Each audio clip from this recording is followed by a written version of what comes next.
putting the principles into practice, engaging with diverse communities in health and well-being research. The National Institute for Health and Care Research and Research Design Services Community Engagement Toolkit supports researchers who are developing research ideas and grant applications with and for diverse communities. The toolkit has evolved from working with community partners in our Reaching Out projects to understand how they would like researchers to engage with them to build sustainable community relationships.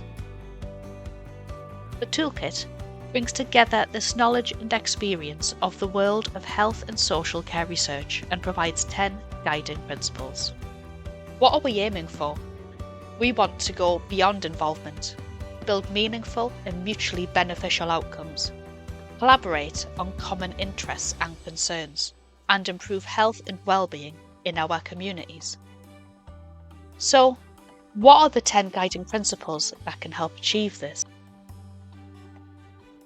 The first is do your groundwork and prepare. What does this mean in practice? Be realistic about your plans. Ask for advice from partners and engage early. Consider the risks and ethical issues. Communities are so varied. The second principle is to find trusted community workers or leaders who can help broker introductions with wider communities. This means casting your net wide and thinking local and grassroots. Use established community forums. Be patient. Take the time to find the right people. Our next principle is to respect the vast knowledge and experience of communities. Approach people as early as possible and include them as real partners. Don't dip in and out. Respect that their priority will be the needs and interests of their communities and the social norms and nuances within them. Principle 4 is to be honest about the scope and resources. Don't overpromise. Agree your ways of working together and core values. Be mindful. Don't overpromise community groups. Spend time discussing and agreeing ground rules and understanding core values. Our fifth principle is being flexible about where and when you arrange meetings. Fit yourself around others and be willing to meet in community venues using online tools like Zoom or other ways people prefer. Make sure that you're mindful of accessibility and build in social time. Our next principle is be generous. Build in impact and consider ways to give back beyond your specific project needs. Think of ways to build in positive impact throughout the project, not just at the end. Build in reciprocity. Think wider than the remit of your project in terms of the community and future research. Principle 7 is to invest time.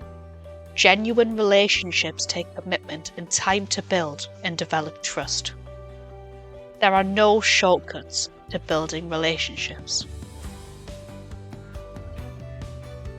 Be sure to maintain regular communications and follow interactions with feedback and thanks. Remember, it's okay to have different priorities. Principle 8 is to be creative and innovative, using different ways of working. For example, in the early days, don't deliver formal presentations. Why not try an informal approach? Create plans with community partners to share responsibility and resources. Be open to different approaches of engaging and collaborating. Why not consider providing funding for skilled practitioners to facilitate?